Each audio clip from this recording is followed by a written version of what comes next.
Engel.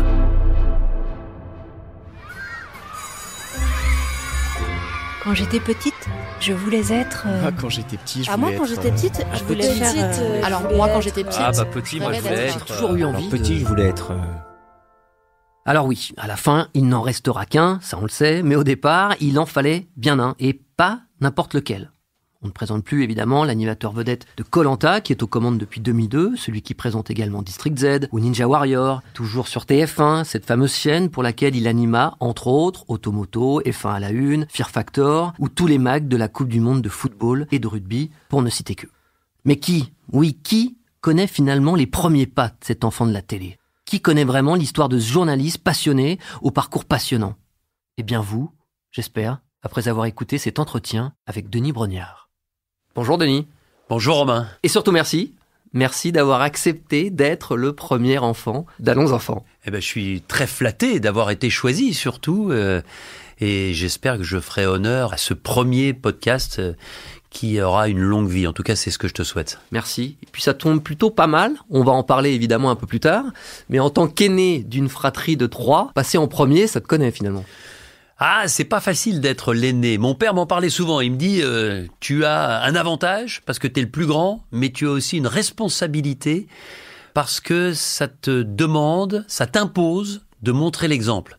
Alors, je dois dire que j'ai pas toujours montré l'exemple et puis que j'avais un frère qui avait seulement 15 mois de moins que moi, donc il y avait un droit d'aînesse, certes, mais globalement, ce que je pouvais faire, il avait le droit de le faire aussi et vice-versa. On va commencer au commencement. Pour toi, tout commence justement le 12 juin 1967. On est à Dijon, c'est un lundi. Qu'est-ce que tu peux nous dire de plus sur le jour de ta naissance ?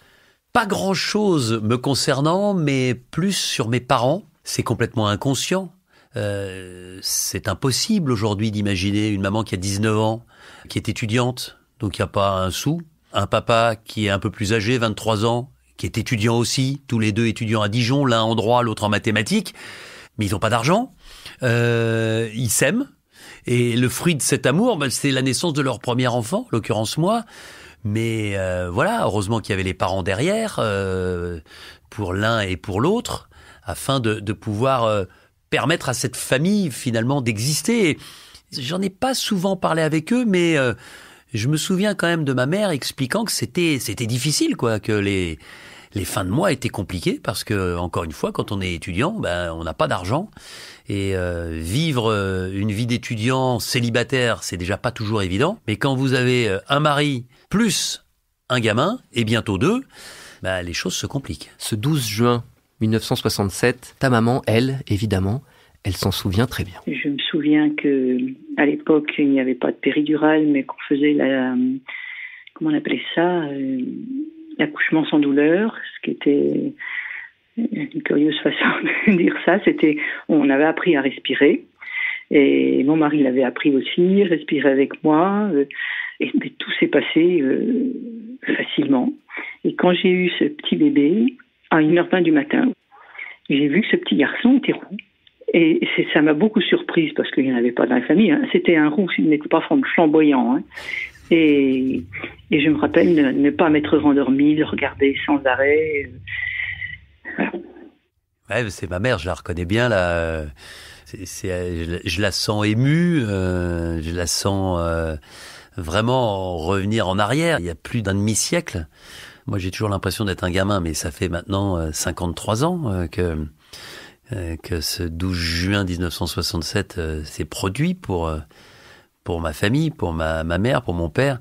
Et c'est marrant parce que quand elle dit mon père respirait, avait fait ces espèces de cours d'accouchement sans douleur, ça me fait marrer parce que je pense qu'elle lui avait demandé, je pense que gentiment il avait accepté, mais s'il était encore là aujourd'hui, mon père il me dirait bon, c'était pour faire plaisir à ta mère, quoi, parce que ça ne servait à pas grand-chose.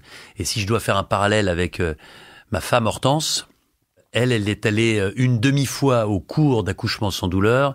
Elle a trouvé que ça n'avait absolument aucun intérêt.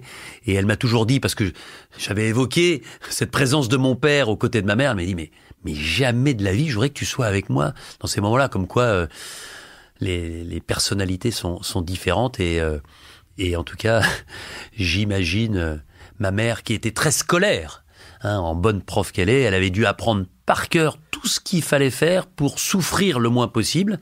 Et c'est peut-être pour ça qu'elle dit que l'accouchement s'est bien passé. Alors, ton identité complète, c'est Denis Jean-Michel Brognard. Jean-Michel, c'était ton parrain. Ouais. Mais Denis, est-ce que tu sais pourquoi ils ont choisi ce prénom ? Non, je me fais toujours chambrer par ma femme et mes enfants qui trouvent ce prénom assez moche. Je peux pas dire que je le trouve très beau, mais de là à dire qu'il est moche, voilà. Et on n'est d'ailleurs pas d'accord, parce que moi je trouve que c'est un prénom plutôt rare, il n'y en a pas tant que ça. Et ma femme me dit, mais tu peux pas dire que c'est un prénom rare, enfin il y en a à chaque coin de rue des Denis. Bref, mais non, je sais pas, c'est vrai que Jean-Michel, ça me rappelle mon parrain, cet huissier de justice, ami de mon père, type flamboyant, qui quand j'allais en vacances chez lui à Paris, parfois me donnait 300 ou 400 francs pour mon après-midi. Donc je me baladais dans Paris, je pouvais m'acheter une veste en jean, un jean, une paire de baskets, un bon sandwich le midi, je me souviens, les hot dogs avec le fromage, un coca, enfin c'était la belle vie parce que j'avais pas du tout cette vie chez moi, j'avais jamais autant d'argent. Et je me souviens, il sortait ça, c'était des billets un peu chiffonnés de sa chemise. Ça me paraissait d'un autre temps et d'un autre monde. Mais mon prénom, non. Eh bien nous, on a peut-être la réponse. Le prénom, autant les deux autres, je suis satisfaite du prénom que je leur ai donné. D'accord. Lui, ça me surprend un peu. Je sais qu'un jour, mon mari est rentré en ayant visité un appartement qu'on allait occuper et m'a dit que le fils de la maison s'appelait Denis. Et Denis, ça fait tilt pour nous deux. Mais sans qu'il y ait de raison autre, voilà. Ouais. Bah elle a raison, moi je préfère le prénom de mes deux frères, surtout mon frère cadet, François, parce que c'est intemporel, parce que c'est un joli prénom, parce que c'est indémodable et ça traverse toutes les époques. Gilles, voilà, c'est moins bien que François, mais c'est mieux que Denis. Si je devais faire un hit parade des prénoms, je suis assez d'accord avec ma mère, pas certain d'avoir tiré le bon lot, mais c'est pas grave. Après, ta maman me disait, et c'est assez amusant aussi, elle voulait des prénoms assez courts et qui ne soient pas forcément utilisés avec des diminutifs. Ouais, c'est bizarre parce que on m'a pas souvent donné de surnom, même si toute la bande des jeunes journalistes à laquelle j'appartenais à Eurosport au début de ma carrière m'appelait Don. Voilà, mais autrement, c'est vrai qu'il n'y a pas de surnom, mon frère non plus. Nous, on se donne un surnom, mais c'est marrant, on a un surnom global. On s'appelle Choufi ou Chouf, tous les trois. Mais autrement, non, c'est vrai que François n'a pas eu de surnom. Gilles, on l'a plus appelé Gilou, mais parce qu'il était plus jeune que nous, parce que ça a toujours été... même si maintenant, la différence d'âge se voit moins, mais quand on avait 15 ans, il en avait 10, et donc... on avait ce petit diminutif qui était affectif et protecteur. Pour le petit dernier. Pour le petit dernier, exactement. Bon, 1967, ton année de naissance. On va planter un peu le décor, d'accord ? D'accord.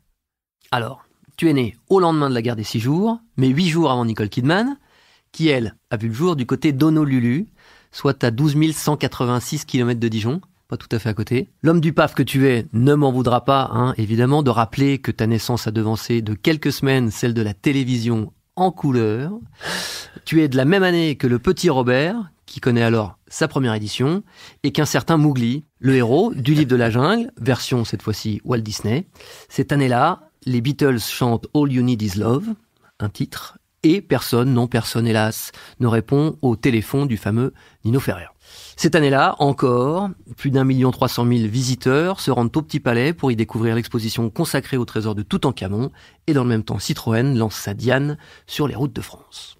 Cette année-là, hélas, disparaissent Otis Redding, le célèbre soulman afro-américain, Ernesto Che Guevara, le révolutionnaire argentin, ou encore Puyi, le dernier empereur de Chine. Côté sport, là, tu es né juste après Basile Boli, mais un peu avant Boris Becker, plus précisément 8 jours après la victoire de Françoise Dürr aux Internationaux de France à Roland-Garros et 41 jours précisément avant que Roger Pinjon, lui, ne remporte la 54e édition du Tour de France. Alors selon toi, est-ce que l'un de ces événements a plus particulièrement marqué tes parents ? C'est difficile de le dire. Je dirais que d'un point de vue historique, et on m'en a souvent parlé, la guerre des 6 jours, c'est un événement important. Nicole Kidman, on oublie. D'ailleurs, je suis surpris, je pensais qu'elle était plus jeune que moi. Même chose pour Boris Becker ou Basile Boli. C'est marrant, je suis un passionné du Tour de France, mais j'aurais été incapable de dire que c'était Pinjon qui avait gagné en 67 le Tour de France, l'exposition de Toutankhamon, la mort d'Otis Redding, je l'aurais placé beaucoup plus loin dans le temps, j'aurais dit dans les années 80, comme quoi je me serais totalement trompé. Non, je dirais plutôt le côté historique, la guerre des 6 jours. On va parler justement un peu de tes parents, parce que justement la culture, le savoir, c'est quelque chose qui était important pour eux, même si au départ, 2 univers assez différents. Ton papa Yves, c'est un ch'ti du Nord. Quel souvenir t'en gardes ? J'ai forcément un souvenir partiel, puisque ça fait pratiquement 30 ans qu'il nous a quittés. C'était un type sérieux, ayant un vrai sens de l'humour, qui se rapproche un peu de celui de mon petit frère. Voilà, un peu un humour pince sans rire, humour à froid. C'était un gros travailleur, c'était quelqu'un d'ambitieux, c'était quelqu'un qui mettait en avant toujours la communication. C'est-à-dire qu'il nous disait toujours qu'il fallait communiquer pour bien vivre. Mais il nous le disait plus qu'il ne l'appliquait à lui-même. Et ça m'a toujours surpris avec le recul.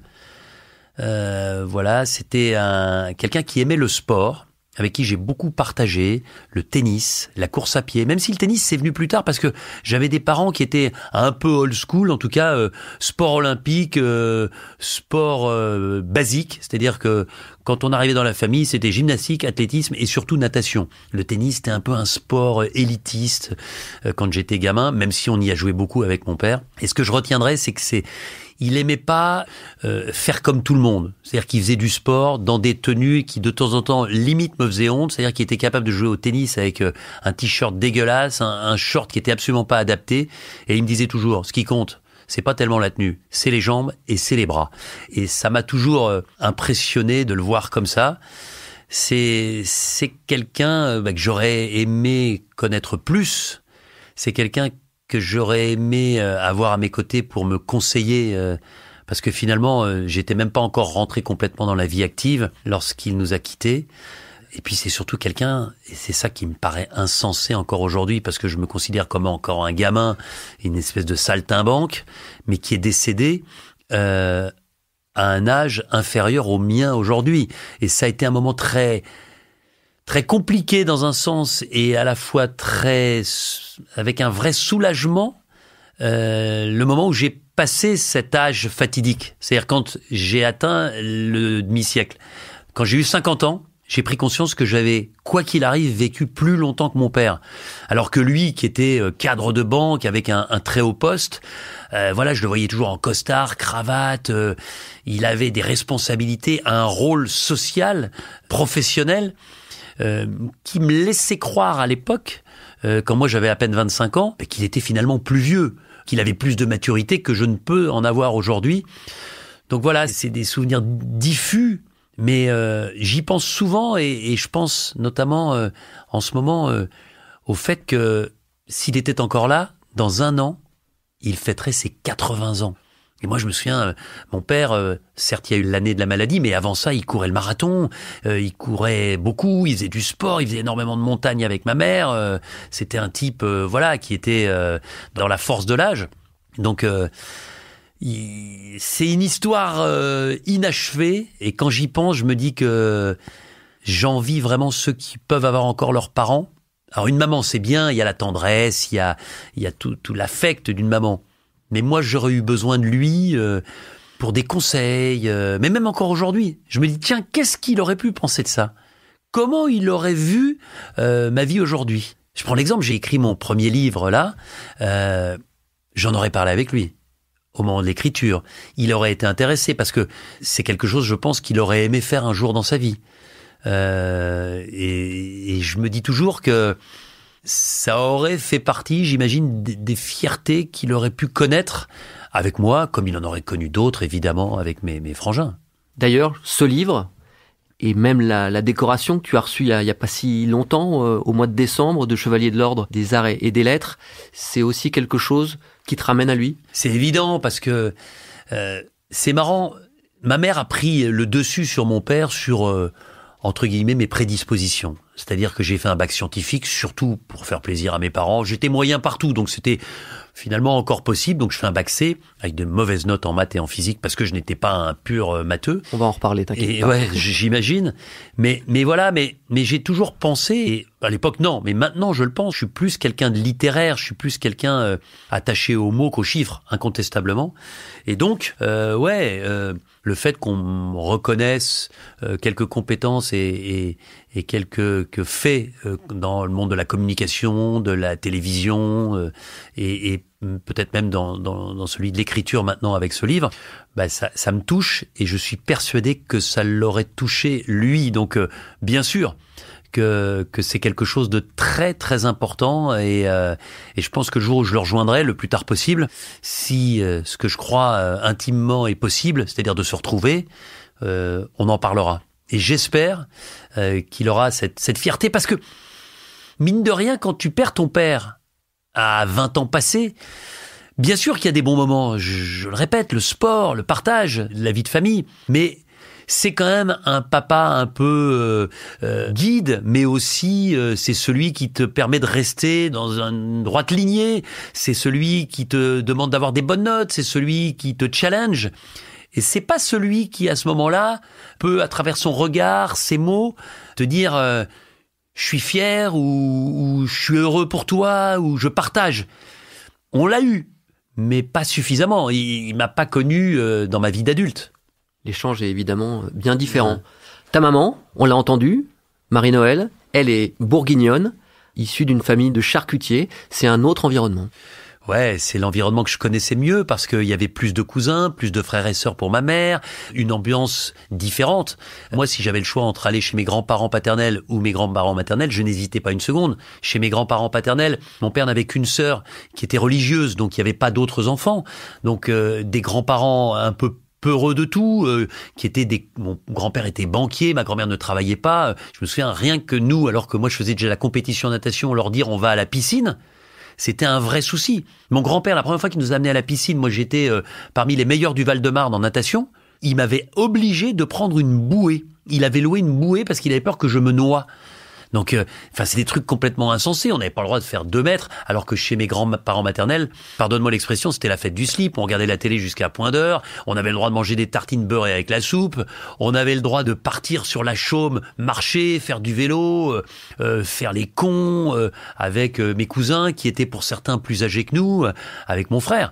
Mais c'est des moments de dingue. Et puis, on avait le droit d'aller dans la charcuterie, parce que même si mon grand-père n'y était plus, son fils, le frère de ma mère, avait pris le relais. Donc, on était dans le labo, on faisait du saucisson, on faisait des gratons, on mettait le doigt dans le pot de pâté pour en manger, on allait dans le magasin et les gens arrivaient. On était connus comme étant... moi, j'étais connu comme étant le fils aîné de la Noël. Ma mère Marie-Noëlle, ah c'est le fils aîné de la Noël, ah d'accord, comment tu t'appelles? Donc on avait cette espèce de retour aux sources, parce que j'habitais ou à Paris, ou à Strasbourg, à Besançon, mais j'habitais pas en Bourgogne, donc quand on allait là, et que ma grand-mère me demandait d'aller chercher au café mon grand-père le midi, qui était allé prendre son petit jaune avec ses potes, c'était des moments privilégiés, j'ai adoré ce moment, j'ai adoré... la mansuétude, la tendresse de ma grand-mère maternelle, qui nous a quittés il y a finalement pas longtemps, à 99 ans, mais qui était une sainte femme et qui avait, pour ses petits-enfants, plus de 30 au total, une infinie tendresse. Donc la famille de ma mère, ça reste... des super moments. Et chez mes grands-parents, on adorait y aller. Parce qu'encore une fois, moi j'étais vissé un peu à la maison. Mes parents étaient durs. Ma mère ne le reconnaîtra sans doute pas, mais mes parents étaient assez durs, assez sévères avec nous. Et dès qu'on arrivait là-bas, on lâchait la bride et on avait le droit de faire des choses qu'on ne faisait pas dans la vraie vie. Et c'est ce que j'explique à ma mère aujourd'hui. Je lui dis, maman, quand t'as mes enfants, mais sois plus cool qu'on est nous. Les grands-parents, c'était pour ça. Et j'ai l'impression parfois que c'est l'inverse. C'est-à-dire que ma mère, elle est encore très scolaire. Elle leur demande si mes filles veulent que ma mère les aide en maths, avec beaucoup, évidemment, de générosité. Mais quand même, moi, j'arrivais chez mes grands-parents, ils étaient pas responsables de notre éducation. Ils étaient presque responsables de notre bonheur éphémère, de cette partie de temps où le monde s'arrête et où on est en vacances. Voilà, donc j'ai passé des super moments chez mes grands-parents, les chatouilles avec mon grand-père devant la télé, qui mettait la télé à 2000 parce qu'il n'entendait plus rien. Voilà, mon grand-père, par exemple, il n'a que passé très peu de temps avec ses enfants parce qu'il travaillait comme un dingue, comme charcutier, mais il était d'une infinie protection et tendresse avec ses petits-enfants. Et notamment avec moi, j'en garde encore une fois de super souvenirs. Alors ta maman t'en parle, elle est quand même aussi dans un univers très masculin. Ouais. Son mari, 3 garçons. Clairement. Il faut aussi s'imposer dans un monde de mecs. Mais elle a toujours dit qu'à choisir, elle préfère 3 garçons que 3 filles. Ma femme dit exactement l'inverse. Ça tombe bien, on a eu 3 filles. Tu parlais tout à l'heure du modèle éducatif. On va écouter ton petit frère, Gilles. Il nous donne, lui, son avis sur la question. On a eu une éducation à la fois bienveillante et stricte. Il faut avoir à l'esprit qu'on a eu un père cadre dans la banque, au Crédit Lyonnais, et une mère prof de maths. C'est quand même plutôt des profils intello. Ce sont des gens pour qui la cellule familiale était vraiment essentielle. Ils avaient à cœur qu'on soit des gens bien. Ouais, je partage totalement ce que dit Gilles. Des gens bien élevés, et puis des gens qui seraient capables de mettre au même niveau qu'eux la valeur travail. Et c'est là que nos vies divergent totalement. Et j'en parle souvent à ma mère, et elle est incapable véritablement de me comprendre. Mais moi, tout ça a évolué au moment où mon père est décédé. Trop jeune, dans la force de l'âge. Et je me suis dit, bien sûr que le travail, ma mère dit toujours, elle ne parlait que de travail, il faut travailler, la vie c'est le travail. Mais non, la vie c'est pas le travail. La vie c'est de se faire plaisir. Et comment se faire plaisir? Comment profiter de cette vie qui est finalement très courte, même quand on va jusqu'à un âge avancé, en ayant le plus d'arguments pour la réussir, cette vie? Eh bien, c'est d'avoir un bon travail. Un travail qui plaît, un travail qui est suffisamment rémunérateur, et un travail qui permet une évolution dans la vie. Mais le travail n'est pas l'élément essentiel. L'élément essentiel, c'est comment, avec mes compétences, mes qualités, mes envies, mes passe-temps, ma famille, mes amis, ma femme, être le plus heureux possible. Et dans ce cadre-là, eh bien, on installe le travail. Et moi, je préfère dire à mes enfants, trouvez le travail qui vous épanouira le plus, parce que vous allez y passer du temps, et de nombreuses années. Mais je leur dis surtout, soyez heureux. Et c'est un peu ce qui m'a manqué, moi. Et c'est ce qui nous a manqué à tous les 3. On en parle souvent avec Gilles et François, mes frères. C'est-à-dire que on était obnubilés par ce travail, cette réussite sociale, cette réussite professionnelle. Mais derrière, on aurait pu avoir une ouverture un peu différente sur le cinéma, sur la musique, sur les arts. Il y avait le travail et le sport. Voilà, alors c'est bien, puisque on peut reconnaître à mes parents d'avoir réussi dans ce domaine-là, puisque mes frangins et moi, au niveau du boulot, on a plutôt bien réussi. On est dans une vie professionnelle épanouie, voire très épanouie. Voilà, mais je pense qu'on aurait pu avoir une ouverture un peu plus grande. C'est celle que moi j'essaye de donner à mes enfants, mais on échoue aussi, hein. Moi, j'étais persuadé de pouvoir faire de la musique à mes enfants. J'ai essayé avec 2 des 4. Ça n'a pas fonctionné. Donc, voilà. Mais en tout cas, s'il y a bien une chose que je retiens, c'est mettre la notion de plaisir, la notion de profiter de la vie avant celle de travail. C'est certainement lié aussi au parcours de tes parents, à la transmission qu'eux-mêmes avaient connue des générations d'avant. Il y a un truc qui m'a marqué quand j'ai parlé aussi avec ta maman et ton frère, c'est qu'évidemment ton père est cadre dans la banque, donc il y a a priori des changements de ville, de lieu, d'agence durant votre parcours, et c'est quelque chose qui du coup vous a beaucoup rapproché dans la cellule familiale, puisqu'évidemment quand on part, c'est plus difficile de s'ancrer avec des amis. Ouais, et là on a des parcours très différents. Moi, comme je fais du sport, et notamment de la natation, où je nage 3-4 fois par semaine, très vite, je retrouve un groupe d'amis. Très vite, je m'installe, je me fonds dans mon nouvel univers, que ce soit à Strasbourg, à Besançon, à Paris, 1 fois, 2 fois. Et mon frère François, par exemple, lui, avait beaucoup plus de difficultés à se faire des amis, à s'intégrer dans un nouvel environnement. Mais moi, j'aimais bien ça. Moi, tous les 3-4 ans, je trouve que c'était sympa de découvrir autre chose, de découvrir une nouvelle maison, un nouvel univers. Parce que le périple, on va le refaire ensemble. Ouais. Naissance à Dijon, Ouais. puis Chalon-sur-Saône, Strasbourg, Besançon, Sucy-en-Brie, Lyon. Ça en fait des étapes. Ouais, alors moi je me suis arrêté à Sucy-en-Brie. Il y a eu Sucy-en-Brie et Limeil-Brévannes même. Limeil-Brévannes. Voilà, ensuite mes parents sont partis à Lyon et moi j'en ai profité pour prendre la poudre d'escampette et aller en Normandie faire mes premières années de fac. Mais ouais, mais encore une fois, moi j'en garde des bons souvenirs. Et j'ai envie de te dire que j'ai dans la tête les clubs de natation, mes potes de la natation, mes potes de l'école. J'étais assez ouvert. Et puis je trouve que quand t'es un garçon, l'école primaire, le collège, un peu moins le lycée, mais école primaire, collège, quand t'es un peu leader en matière de sport, alors tu t'intègres beaucoup plus facilement. Et c'était mon cas. J'étais plutôt grand, j'étais plutôt sportif. Je me souviens quand au collège, j'allais nager entre midi et 2, on mangeait à la piscine, on avait un rôle un peu particulier, un peu à l'écart des autres. C'était franchement j'ai pas du tout souffert, moi, en tout cas de ces déplacements, de ces départs. Non, vraiment, à aucun moment. Alors quand on dit enfance, on pense forcément école. Ouais. C'est quoi justement tes premiers souvenirs, tes premiers rapports avec l'école primaire ? Mes premiers souvenirs... Avec une maman prof, ça doit être forcément aussi peut-être un peu particulier. Alors, je me souviens vaguement, mais ça me fait marrer parce que ma mère était prof dans l'école à côté de l'école primaire et maternelle dans laquelle j'étais. Et donc, j'étais le fils d'une des profs. Et donc, j'étais un peu, entre guillemets, le chouchou. Et je me souviens que certains collégiens, à l'époque, à la récré, venaient me donner, parce qu'à l'époque, on nous donnait à la récré un morceau de pain avec une barre de chocolat qu'on mettait à l'intérieur du pain. Et quand on est un gamin comme moi, un peu morphale, je mangeais mon bout de pain. Et il y avait des étudiantes, des élèves de ma mère, je me souviens, qui me donnaient un morceau de pain avec du chocolat, ce qui fait que j'avais la chance d'en avoir 2. J'étais un peu pistonné. Alors, le petit Denis enfant, voilà comment ta maman le perçoit. Alors, il était extrêmement vivant, il avait une énergie considérable et fort heureusement, il y avait le sport pour qu'il canalise cette énergie, enfin qu'il la dépense déjà. Je crois que je l'ai jamais vu s'ennuyer.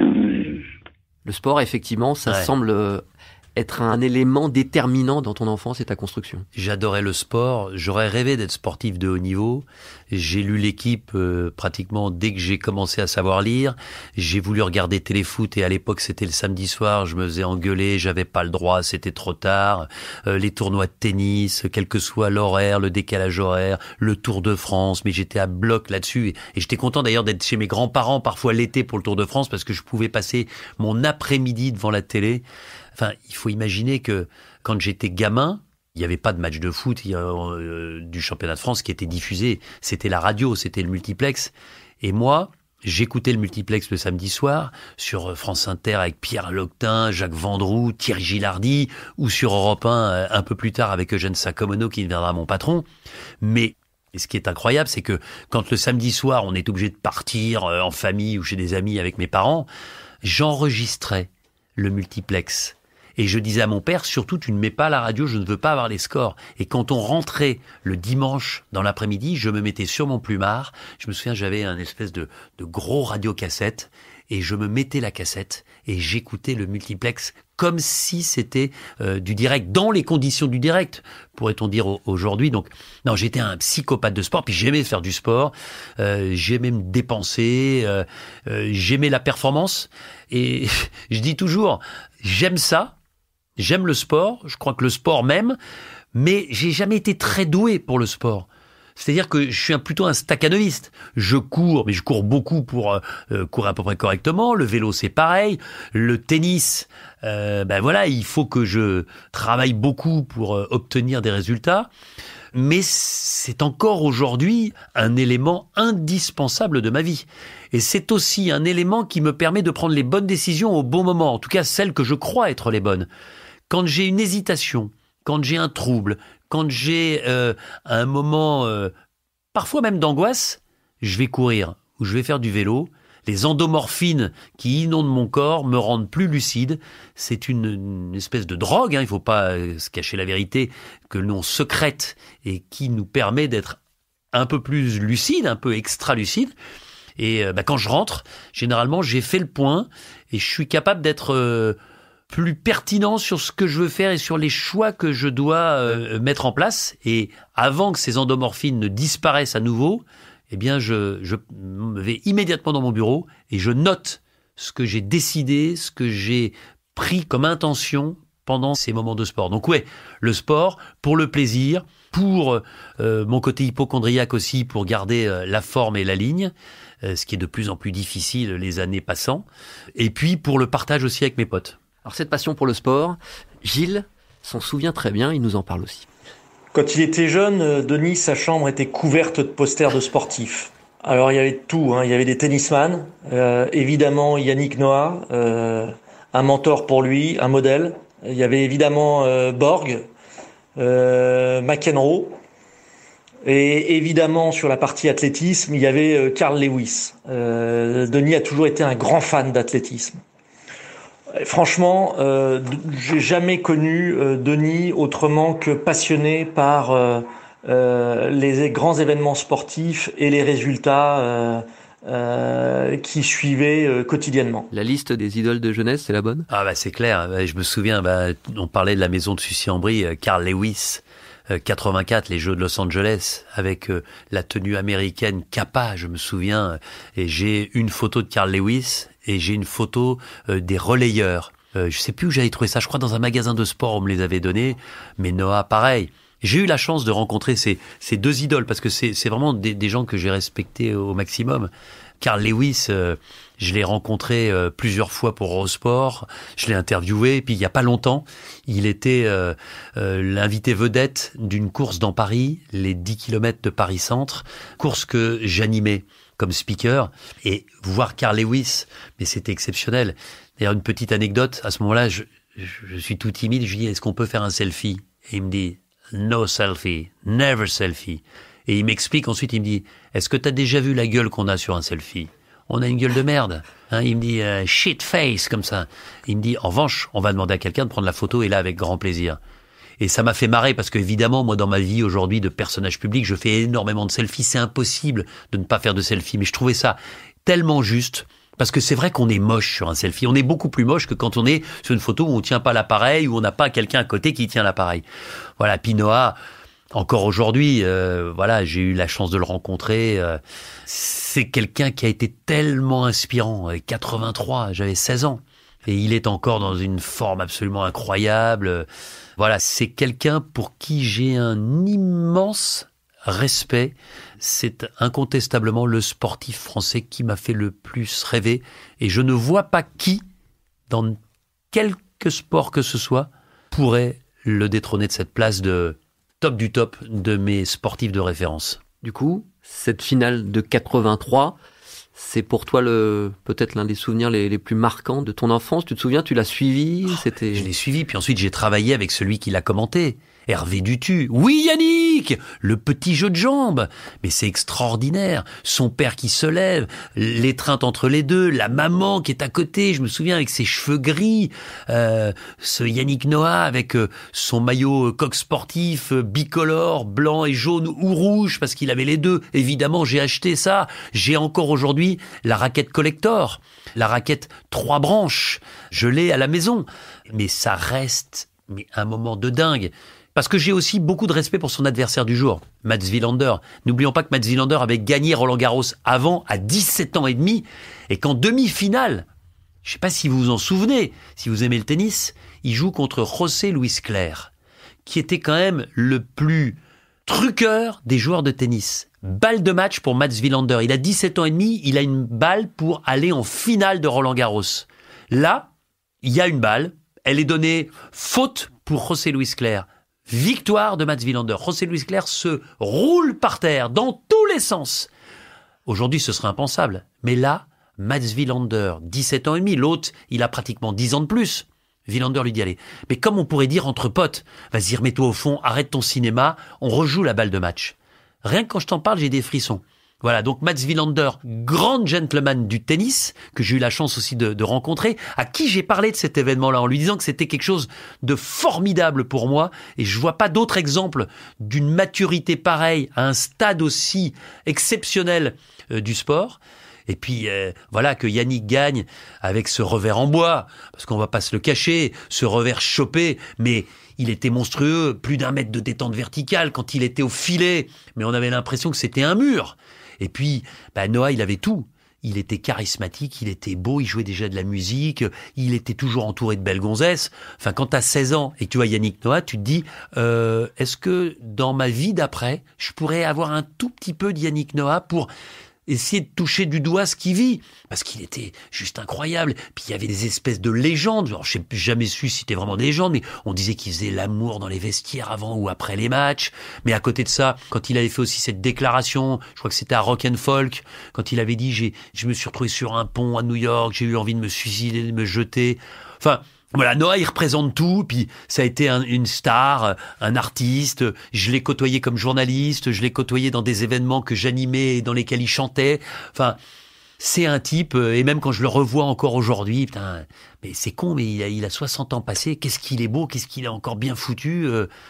Enfin, c'est un super mec, c'est pour moi, c'est mon héros de jeunesse, clairement. Écoute, n'y voit aucun rapport, mais on a envie dans Allons enfants d'offrir un petit cadeau à notre invité. Et voilà. C'est sympa ça. Quelle surprise. C'est top. Ça me fait super plaisir. Je te jure, ça me fait super plaisir. Je te parlais, mais c'est dingue. Parce que je vous jure que je n'étais absolument pas au courant, bande de petits cachotiers. Je parlais de Yannick Noah avec sa raquette coq sportif, 3 branches, au filet tel un mur face à Mats Wilander, et c'est ce qu'on voit. Tu peux pas être mieux foutu. Tu ne peux pas être mieux foutu que Yannick Noah, et ça me touche beaucoup. C'est très, très chouette. Merci beaucoup. Et ça va avec. C'est quoi ? Parce qu'on avait oublié la une de l'équipe. Ça m'a amusé de la retrouver pour toi.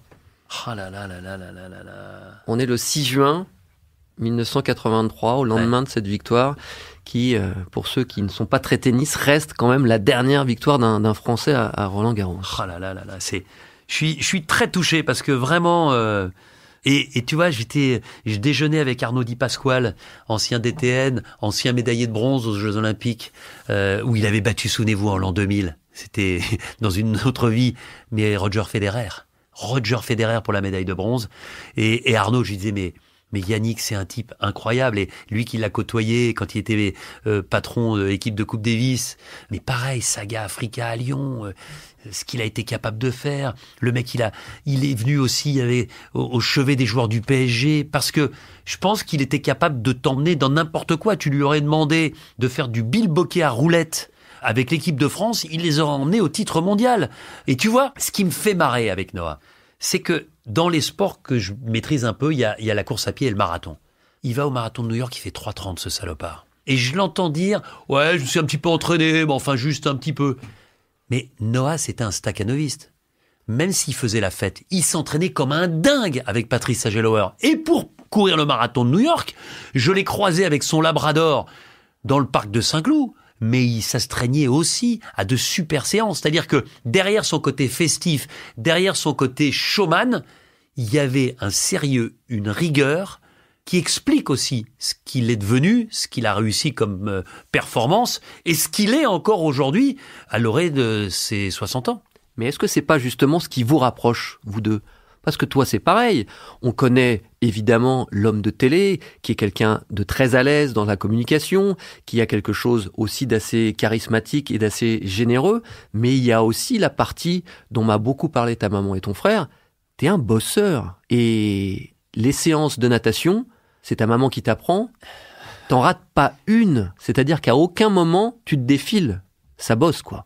Ouais, j'ai toujours mis en avant, mais ce sont eux qui me l'ont inculqué. Et tu vois, je disais qu'ils m'avaient trop mis le travail en première partie, mais c'est aussi grâce à eux que j'ai pu, grâce à mon père, parce que mon père, pareil, le travail, c'était très important, eu cette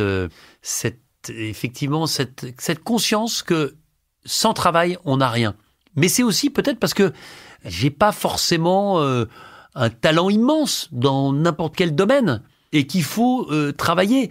Et je vais te parler de quelque chose qui m'a fait beaucoup de peine, mais qui m'a permis de grandir aussi. C'était il y a un peu plus d'1 an. On est au Mexique. avec ma famille et on fête la nouvelle année sur une plage à Touloum.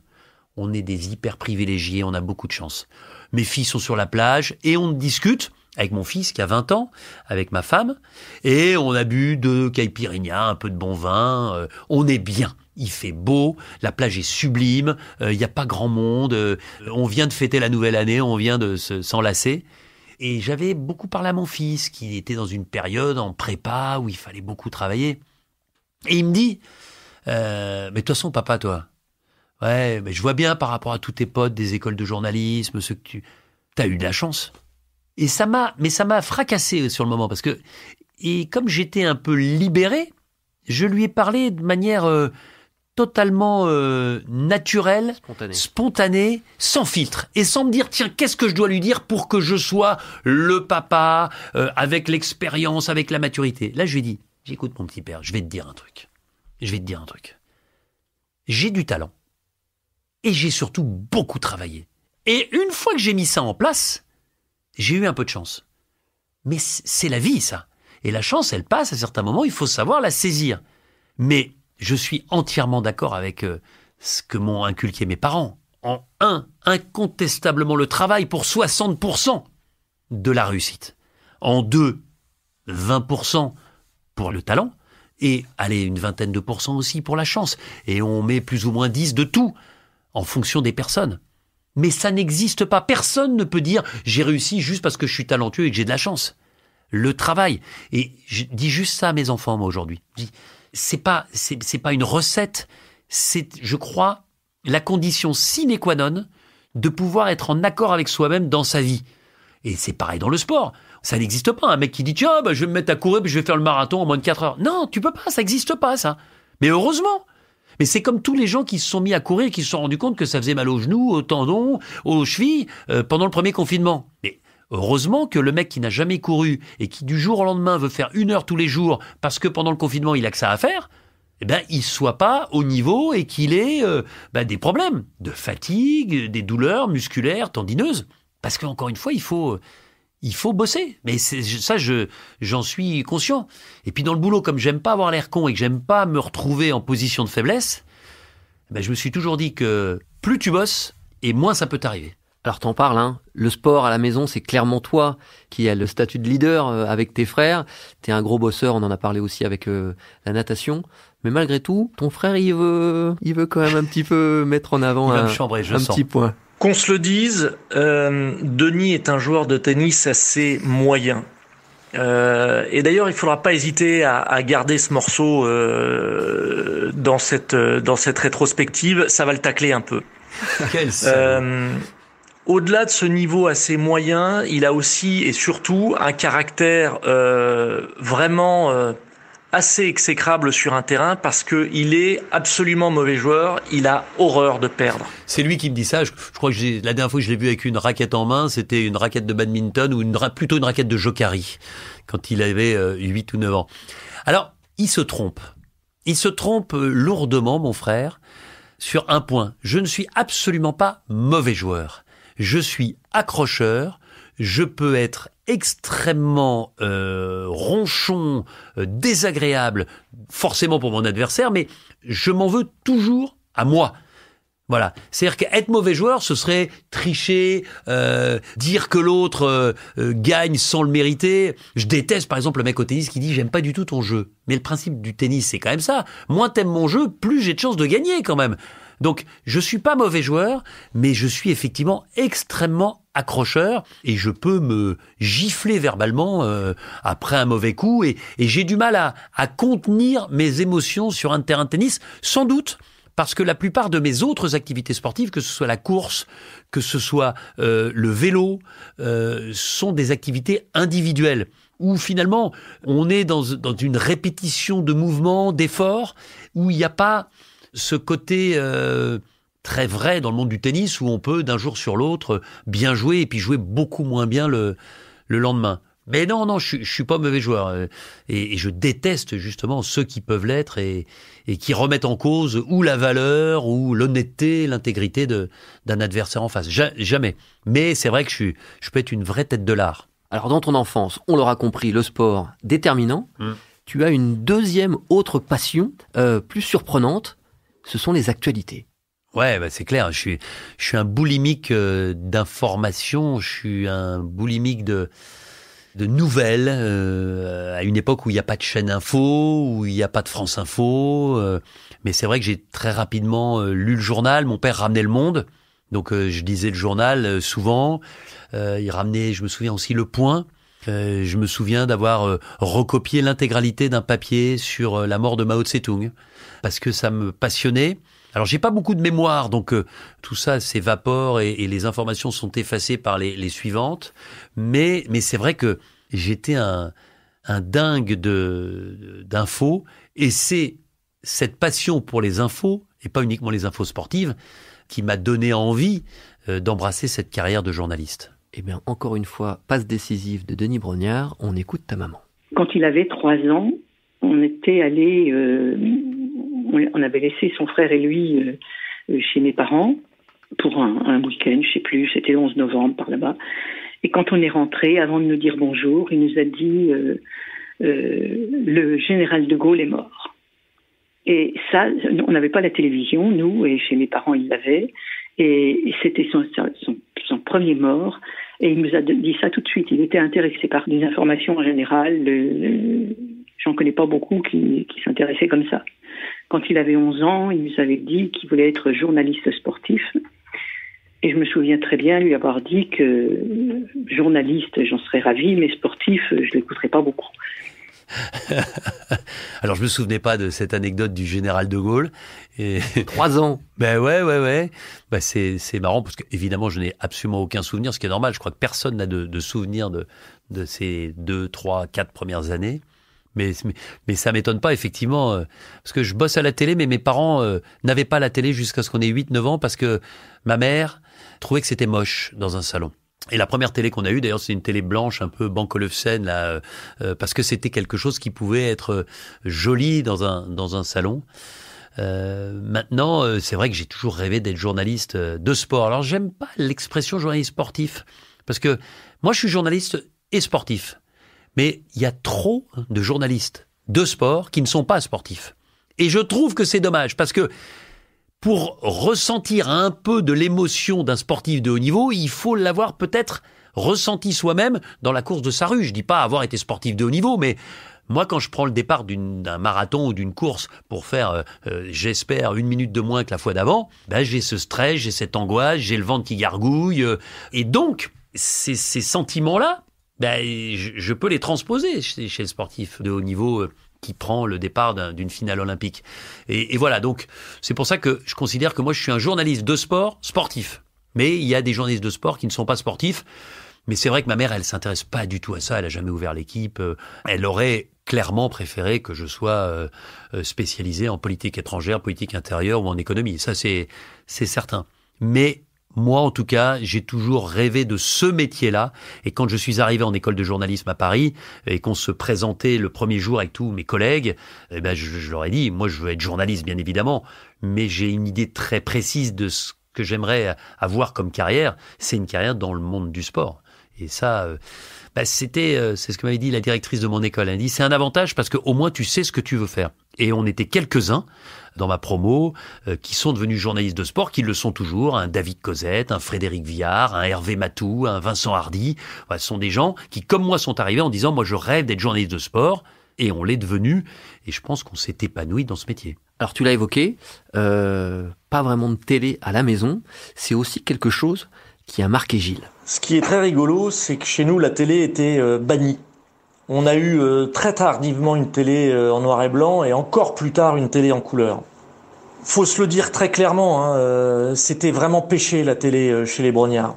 Mon père l'a regardé le soir quand tous les enfants étaient couchés, mais c'était vraiment pas un objet central dans la maison, bien au contraire. Et c'est vraiment, avec le recul très surprenant, que Denis ait pu faire une aussi belle carrière dans la télé avec une éducation où la télé était quasiment interdite. Ouais, il a tout à fait raison. La télé, déjà, c'était dans le salon. Et le salon, on avait le droit d'y aller que quand les parents étaient là et en étant bien assis dans les canapés. Il n'était pas question de mettre les pieds sur les canapés. Et on partageait avec mon père, effectivement, quelques moments devant la télé. Mais moi, je me souviens de moments de sport, le JT.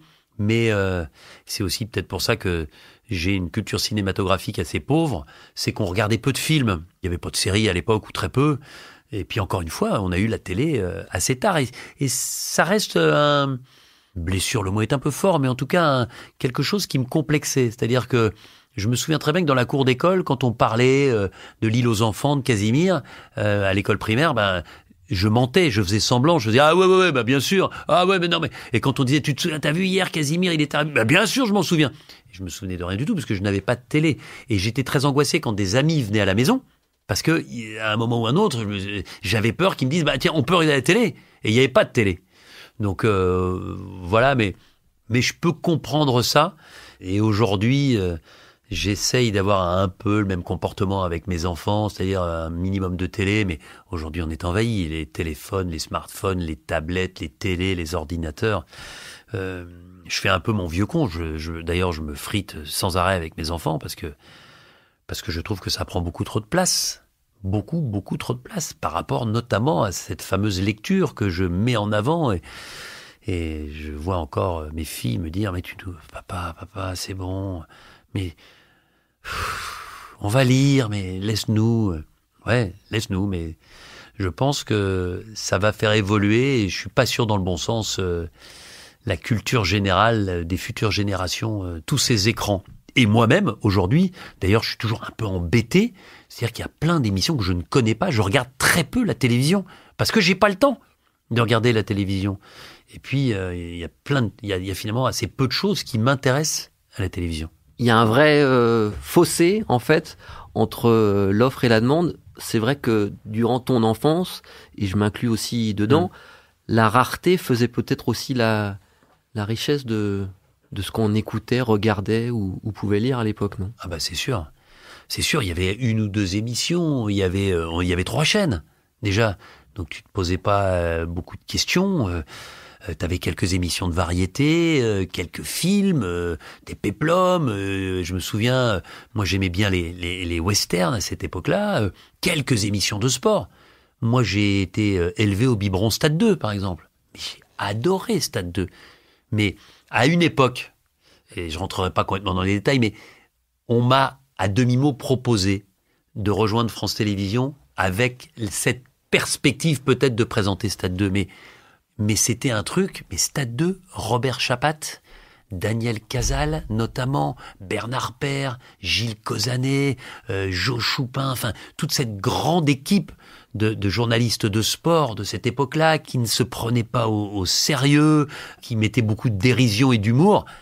Mais c'était un passage obligé. Le dimanche soir, ce générique avec ce chrono, mais c'était absolument génial. Et j'ai eu la chance de rencontrer Robert Chapat, disparu aujourd'hui, sur le Tour de France, que moi, je commentais pour la première fois sur Europe 1, quand lui était encore aux manettes sur France Télévisions. C'est des moments forts et c'est des moments marquants. Aujourd'hui, il y a tellement de choses.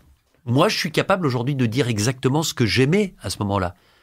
Si dans 40 ans, on demande à mes enfants de faire de même, je pense qu'il y a eu tellement de choses, elles ont vu tellement de choses dans tellement de domaines différents, sur tellement de supports différents, que ce sera difficile de faire une sélection. Alors on terminera l'entretien d'Allons Enfants avec la transmission, parce que je pense que c'est aussi important d'être dans cette main tendue vers cette nouvelle génération, à la fois intéressante, mais aussi avec beaucoup de différences. On va revenir un peu juste sur tes années collège, qui sont aussi des années déterminantes dans la construction.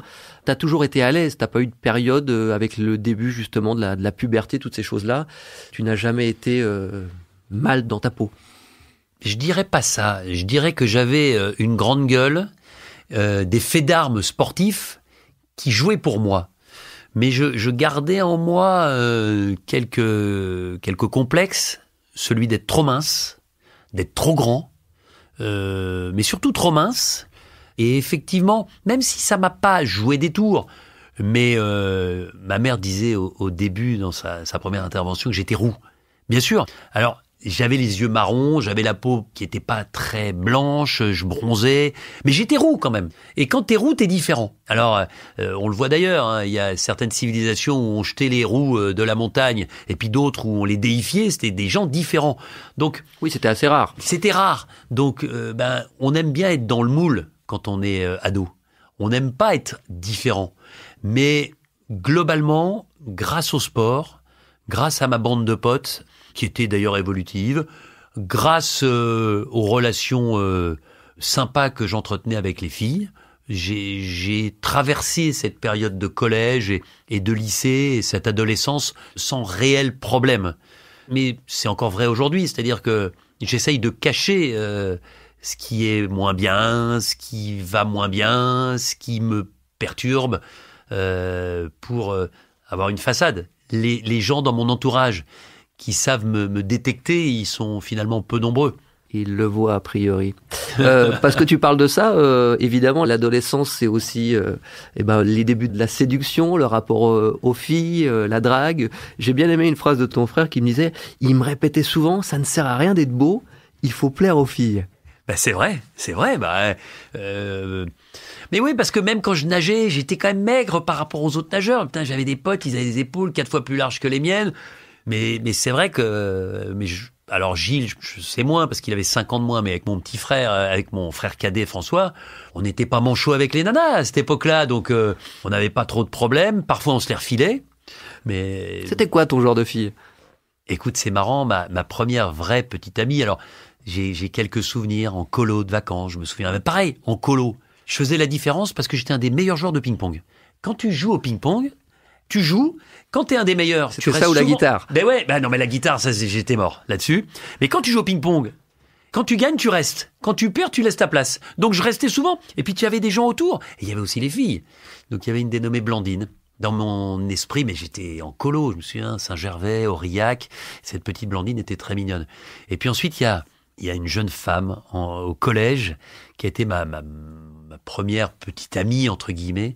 Tout a commencé dans une cabine téléphonique. Pour les jeunes qui nous écoutent, une cabine téléphonique, ça même plus ce que c'est. Mais il n'y avait pas de portable. Il fallait mettre une pièce de 1 franc à l'époque, ou de 50 centimes, de taper le numéro, ou voire d'avoir l'écran qui tournait pour appeler ses parents, pour leur dire hey, « j'ai fini l'école, est-ce que tu peux venir me chercher ?» Et donc j'étais dans cette cabine téléphonique en face du collège. J'étais très fier, parce que elle, je me souviens très bien, elle était en équipe de France junior d'escrime. Me demande pas son prénom, je ne m'en souviens plus, mais c'était une nana grande, sportive, blonde. J'en ai pas d'autres souvenirs et je me souviens que elle avait comme moi, à l'époque c'était la mode, un ciré jaune. Tu sais, un ciré un peu de marin, on avait beau vivre à Besançon, on avait un ciré jaune. Et c'est encore... c'est assez flou dans mon esprit, mais c'est quelque chose qui ne me quittera jamais jusqu'à la fin de mes jours. Eh ben, c'est marrant, les sportives, il doit y avoir un truc, parce que j'aime bien cette petite anecdote de ta maman. En 5e, il aimait surtout les filles qui jouaient au foot. Après, ça a changé. C'était rigolo. On habitait dans la banlieue de Strasbourg et je me souviens de ça. Mais elle a complètement raison. Mais parce que j'aimais les filles garçons manqués. Et c'est drôle parce que on n'a jamais réussi à se reparler pour l'instant. Mais une jeune fille qui était de ma copine de l'époque, une dénommée Danielle, qui m'a contacté par les réseaux sociaux. Et elle jouait au foot avec nous, elle avait les cheveux courts. Mais j'aimais aussi à l'époque, je me souviens d'une dénommée Florence, qui avait de longs cheveux blonds. Et tu sais, ce qui est très drôle, c'est que j'habitais Strasbourg. Et la boucle est bouclée puisque mon fils vient d'intégrer l'école de commerce de Strasbourg. Et donc, je suis allé l'installer. Et je ne pouvais pas ne pas lui montrer mon univers de vie dans ce petit village qui s'appelle Reichstätt. Et je suis passé devant la maison où j'habitais, rue des Hirondelles. Et c'est étonnant parce que cette maison-là, j'arrive avec mon fils, on est... alors c'est drôle parce que je suis venu en train, mais je suis pote avec Marc Keller, le président de Strasbourg, il me prête sa voiture, donc je me retrouve avec sa voiture, on est là devant cette maison qui n'a pas finalement beaucoup changé. Et mon fils, qui est quand même un gaillard de 20 ans, les souvenirs et les pérégrinations de son père, parfois ça lui passe au-dessus de la tête, ce qui est normal. Mais là quand même, je lui dis, tu vois, c'était ma chambre, là, nanana. Et puis arrive un type avec le putain d'accent alsacien, tu sais. Bonjour monsieur, mais vous êtes le monsieur de Koh-Lanta ? Ben, je lui dis oui. Ben, qu'est-ce que vous faites à Reichstätt ? Ben, je lui dis, je montre à mon fils la maison où j'habitais. Non. Ben si. Mais c'est pas possible, vous habitiez pas là. À la rue des Hirondelles, ici, aux 9 rue des Hirondelles. Mais moi, j'habitais juste à côté. Mais alors, attends, vous êtes né en 67? Alors, vous étiez à l'école avec Régine Thiébault. Mais je dis oui. Mais vous savez que les parents de Régine, ils habitent encore là. Et Régine, elle a fait construire en face. Donc, si tu veux, j'ai été replongé instantanément dans ce monde où finalement, moi j'ai beaucoup bougé, beaucoup voyagé, etc. Ça veut pas dire que c'est mieux. Mais cette fameuse Régine, dont je me souviens vaguement, mais je me souviens qu'elle était dans mon école et dans ma classe, elle était, elle était restée dans cette fameuse rue des Hirondelles. J'ai reparlé du médecin, monsieur Hanson Berger. On me dit, mais il a pris sa retraite. Mais à l'époque, c'était un jeune médecin. Ben oui, mais c'était il y a pratiquement 40 ans. Donc, voilà, mais j'ai replongé dans cet univers-là. Et c'est vrai que c'était un univers où je passais énormément de temps à jouer au foot. Et c'est aussi dans cet univers-là, en allant jouer au foot un jour, qu'on m'a appris la mort de Claude François. Je me souviens comme si hier, sur le parking, un petit peu en surplomb du petit terrain de foot en synthétique sur lequel on jouait avec les potes, garçons et filles. Ma mère avait raison. Et finalement, c'était pas si commun non plus, cet intérêt pour le foot féminin voilà, que j'ai pu partager avec toi un peu plus tard. Les études, il y a quand même un moment que j'ai trouvé intéressant, tu l'as évoqué aussi avec ta maman prof de maths, c'est que tu optes pour la filière scientifique, tu fais un bac C, ouais. Et tu l'as évoqué tout à l'heure, c'est pas vraiment ton choix, quoi. Pendant longtemps, mes choix n'étaient pas mes choix. Et ça, je l'ai retenu comme une leçon indélébile pour mes enfants. Même si parfois c'est pas facile. Mais si je m'étais écouté, j'aurais fait sans doute un bac B. Parce que c'était le bac, celui qui me... Pour les plus jeunes d'entre nous, c'était la version un peu éco, voilà. Mais qui était très bien répartie entre les matières. On faisait un petit peu de tout, de l'histoire, du français, de l'économie, de la philo, des langues. Non, mais c'était ce qui me correspondait. Maintenant, avec le recul, j'aurais même aimé faire un bac A. Peut-être à l'époque, c'était A1, c'était maths et français. Pour faire un peu plus de français. Mais effectivement, j'ai fait confiance à mes parents. Ensuite, je suis allé en fac de médecine pour leur faire plaisir. Faut pas faire plaisir aux parents. Je me suis trompé. C'est pas grave. Parce que qu'est-ce que c'est qu'un an dans une vie ou un an et demi? C'est rien. Mais c'est vrai que je n'avais aucune envie d'aller en médecine. Pourquoi j'y suis allé? Parce que j'avais pas assez de personnalité à ce moment-là, parce que j'ai voulu couper court, parce que c'était des études où en première année, c'était à la fin de la première année, le jugement et l'examen, on rentre en médecine sans trop de problèmes, mais j'ai jamais bossé, j'ai toujours été nul. Et puis un jour, je suis parti bosser au Club Méditerranée, j'ai passé les concours pour faire une fac de gym, parce que je voulais avoir un cursus universitaire me permettant de rentrer dans une école de commerce, dans une école de journalisme, lapsus. C'est important, ce que tu viens de dire. Tu fais une première année de médecine. Tu n'as pas le concours, ce qui arrive quasiment toujours dans les premières années de médecine. Non, mais je n'avais aucune chance. C'est dur. Je n'ai pas travaillé. Mais tu retournes, tu refais un trimestre, tu vois que tu vas pas avoir ce concours, ouais. Et là, on a l'impression qu'il y a un déclic. Ouais. Tu décides de partir au Club Med à Marbella. Ouais. C'est-à-dire qu'il y a à la fois une intention personnelle et physique. Tu pars à l'étranger, on sent vraiment... Tu te souviens de ce moment-là? Ah ben complètement. Vraiment, je m'émancipe par rapport à mes parents. Pour la première fois. Je leur dis clairement, fuck. Je leur dis, vos études de médecine, mais je m'en fous. J'avais assuré mes arrières. J'avais un bac C, je parlais à peu près correctement anglais. J'étais maître nageur diplômé. J'étais éducateur de tennis, mais j'étais le personnage rêvé pour le Club Med. J'ai fait mon entretien avec un dénommé Jean Dacanal le mardi. Le jeudi, il me contacte, il n'y a pas de portable, tout ça. Il m'appelle. Quand est-ce que vous pouvez partir? Quand vous voulez. Et je pars le samedi. Le jeudi, je préviens mes parents. Et je leur dis, je pars au Club Med. Ma mère, très scolaire, me dit, mais chérie, t'as pas de vacances? Non, mais j'arrête l'école. Comment ça t'arrête? Et je leur explique, je leur dis, ben voilà, moi j'ai assuré mes arrières, je vais passer le concours pour rentrer en STAPS, à l'époque qu'on appelait UREPS, pour intégrer une filière d'université de sport. Et donc j'ai la possibilité de revenir une semaine pour passer mes concours. Je savais que je les aurais parce que j'avais un niveau en natation et en course à pied qui me permettait, sans trop de problèmes, de réussir le concours. D'ailleurs, loin de chez mes parents à Caen. Mais là, je pars au Club Med. Je pars comme maître nageur au Club Med. Mais ça a été un moment de libération. Ma mère en a voulu. Mon père m'a emmené. Le silence était un peu pesant dans la voiture jusqu'à Orly. Mais c'est peut-être la décision de jeunesse la plus importante que j'ai prise parce que c'est ce qui me permet de me lancer dans la vie.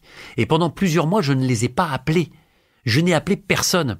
J'étais dans mon univers, j'étais bien, je travaillais, j'ai touché du doigt ce que c'était que le travail, d'avoir un chef, d'avoir des horaires, d'avoir des responsabilités, de prendre pour la première fois le micro.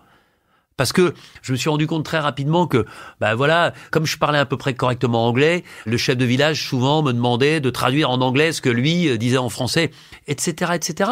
Et j'étais heureux sur place. Je suis rentré en France, j'ai eu le concours de l'UREPS, et ensuite, plusieurs années de suite, je suis reparti comme maître nageur, puis comme chef des sports, pendant mes périodes de vacances, pour me faire un peu de fric, dans des conditions de rêve, que ce soit en Grèce, que ce soit en Espagne, que ce soit au Maroc, etc., etc. Mais j'ai couper le cordon avec mes parents. C'est exactement ce que j'allais te dire. On en parle avec le sourire et quelque chose de plutôt amusant, mais c'est vraiment un moment charnière dans ta vie. Ah bah clairement. Ah bah non, mais c'est là que j'ai pris ma vie en main et que je me suis dit, plus jamais mes parents me dicteront ce que j'ai à faire. Et c'est là que, non seulement je me suis dit, je vais faire une fac de sport, mais je vais rentrer dans une école de journalisme. Et je vais faire ce métier qui me fait rêver depuis que je suis gamin. Journaliste de sport, pour moi, c'est pas un métier, c'est une vocation, ça l'est encore aujourd'hui. C'est une chance inouïe, c'est ce que je dis toujours à mes enfants. Quand ton métier peut être une sorte de vocation, mais la vie ne peut pas être plus belle. Et donc, à ce moment-là, mais je me fous de savoir si ma mère pense que je suis scientifique, si mon père pense que j'écris pas suffisamment bien français. Je vais essayer de vous prouver, les amis, que je peux y arriver.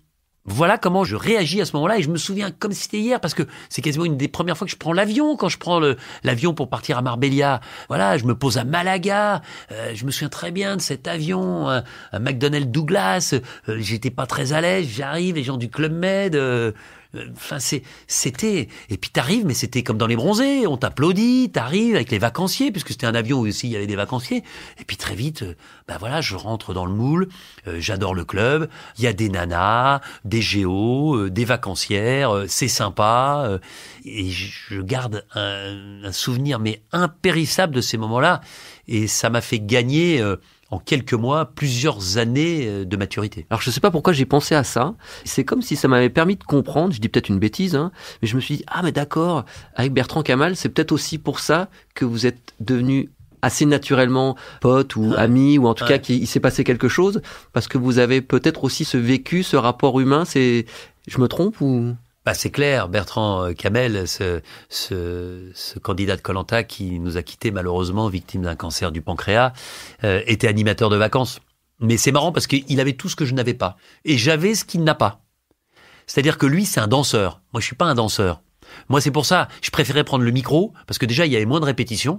Et puis, j'étais pas le roi de la danse. Il y avait des mecs qui dansaient mieux. Et Bertrand Kamel était typiquement, dans ces clubs de vacances, un animateur, un joyeux de rire, un danseur, un fédérateur. Moi, j'étais tout ça, mais dans le monde du sport.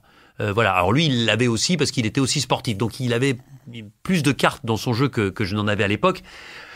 Mais c'est vrai que il n'y a pas que ça. Je trouve que sa bonté, son ouverture d'esprit, parce que maman catholique, papa musulman, Bertrand du côté de maman, Kamel du côté de papa, font que ce type-là avait un petit supplément d'âme qui le rendait non seulement sympathique, mais très attachant. Mais c'est certain que notre parcours un peu commun en club de vacances, avec des souvenirs, même s'il y a 25 ans d'écart entre son expérience et la mienne, nous rapprochait clairement. Alors, dans Allons enfants, il y a aussi cette vocation de voir en quoi l'enfance est quelque chose de déterminant dans la construction. Ce que j'aime bien dans ce que tu racontes aussi, c'est que on sait qu'il y a une part d'inné et une part d'acquis dans chacun. L'acquis, on l'a identifié quand même avec cette notion du travail que tu as transmis tes parents. Sur l'inné, sur cette capacité justement à être sorti d'un cadre qui n'était pas celui historiquement de ta famille. Est-ce que c'est aussi une de tes fiertés ? Est-ce que tu penses que c'est ton talent personnel, comment tu l'identifies, toi, tout ça ? Non, je parlerai pas de fierté, parce que je trouve que la fierté, elle est souvent mal placée. J'ai pas de fierté me concernant. Je suis fier de mes enfants, par exemple. Je suis fier de la réussite des gens que j'aime, de ma femme. Mais me concernant, je suis trop pudique par rapport à ça.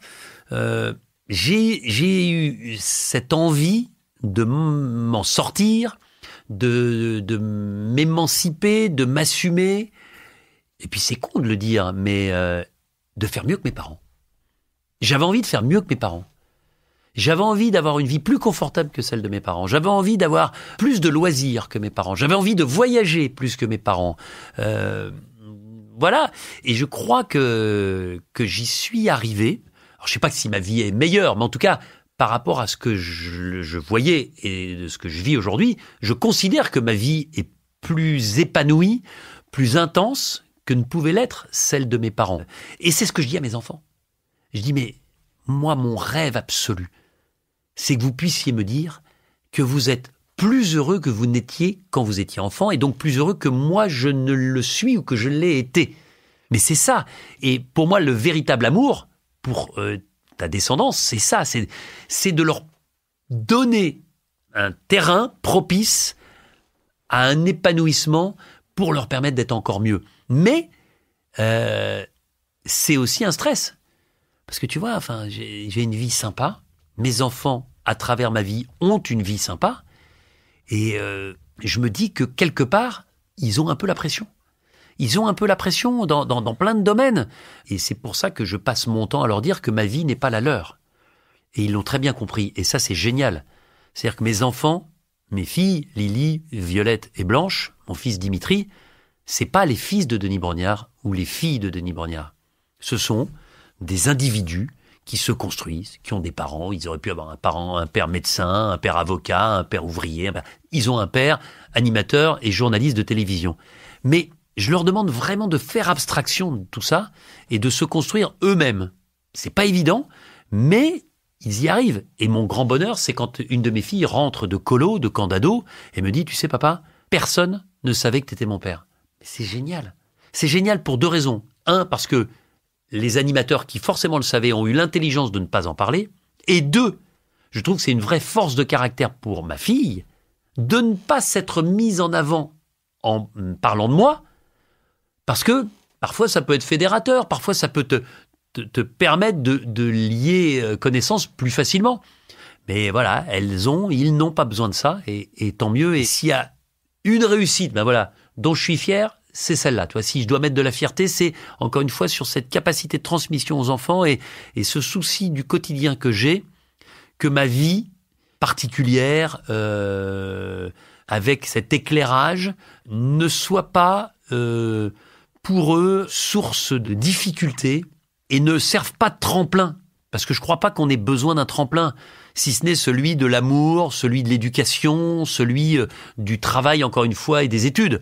Mais pas un tremplin que je considérerais comme factice, comme artificiel, mon père travaille à la télé. Et je suis très attentif à ça. Le nombre de gens que je vois qui travaillent dans mon domaine et dont les enfants sont youtubeurs, influenceurs, je dis non, construisez-vous. Ensuite, si vous pouvez, si ça peut vous aider à un moment, tant mieux, c'est la vie aussi. On est tous sur une ligne de départ. Mais quand même, construisez-vous par vous-même, votre personnalité, votre travail, votre sensibilité. Vos parents, lâchez-leur la grappe à un moment, ils sont là en backup pour vous aider quand vous en aurez besoin. Mais d'abord, faites par vous-même. On va parler un peu justement de ça, et j'ai un exemple de ton frère sur la manière dont tu élèves tes enfants, et là c'est un exemple qui concerne Dimitri, ton fils aîné. Denis, c'est plutôt un papa exigeant. Il aime bien mettre en place des deals avec ses enfants. Je me souviens, avec son grand garçon, qui lui demandait régulièrement s'il pouvait sortir un peu tard le soir avec ses copains, il lui disait toujours « Fais ce que tu veux mon fils, tu peux rentrer tard, je te fais confiance. En revanche, demain matin 9h, debout, et c'est parti pour une séance de sport. Alors que ce soit une course à pied, une sortie en vélo ou un tennis. » Je crois qu'il tient ça de nos parents. Très clairement, chez les Brognard, on perd pas son temps. Ouais, ça a changé. Maintenant qu'il est adulte, je pense que... d'ailleurs, il m'arrive régulièrement le week-end de l'appeler à 11h du matin. Je me dis, mais je suis fou. À 11h, il dort. Il vit sa vie de jeune homme. Il se couche très tard. Il essaye de passer entre les gouttes du Covid après avoir fait 2 années de prépa. Donc, c'est plus très vrai tout ça. Mais c'est vrai que là, c'est ma façon de voir les choses. Et c'est celle aussi de ma femme, qui n'est pas sa maman à Dimitri. Mais voilà, moi je déteste me lever après 10 heures parce que j'ai l'impression que la journée est perdue, et alors encore plus à midi, 1 heure, etc., etc. Donc, comme j'aime pas me lever très tard, je me couche rarement très tard parce que plus tu vieillis, plus c'est difficile d'écourter les nuits. Mais c'est vrai que je me fais plus trop pourrir par mon fils parce qu'il vole de ses propres ailes, mais mes filles me le reprochent. Pas plus tard que ce matin. J'ai une de mes filles qui, Covid oblige, n'est plus en présentiel dans son collège. Et elle me dit « Non mais papa, mon premier cours à distance, c'est à 10h30. » J'ai dit « D'accord, mais enfin 10h30, mais tu vas te lever à quelle heure ?» Et si je l'écoute vraiment, elle me dit « Je vais me lever à 10h. » Et c'est vrai que c'est compliqué pour moi. Et là, je suis un peu austère, je suis un peu buté par rapport à ça. Mais je m'arrange, j'essaye de les écouter. Mais quand même, le côté j'arrive la tronche dans le cul à midi, pas douché parce que je me suis couché très tard, ça passe pas très bien avec moi, ils le savent. Et dans ce domaine-là, ils font des concessions pour me faire plaisir. Eh ben Denis, merci beaucoup pour toutes ces anecdotes, tout ce récit, cette transmission, parce que c'est important. Moi, je voulais juste finir avec une question qui sera peut-être la question récurrente, la question un peu signature dans Allons enfants. Il y a justement un enfant là qui vient de nous rejoindre à cette table. Il a 10 ans. Il s'appelle Denis. Qu'est-ce que tu as envie de lui dire ? J'ai envie de lui dire, fais ce que tu as sur le cœur. Essaye de t'accomplir par rapport à ce que tu as envie de faire.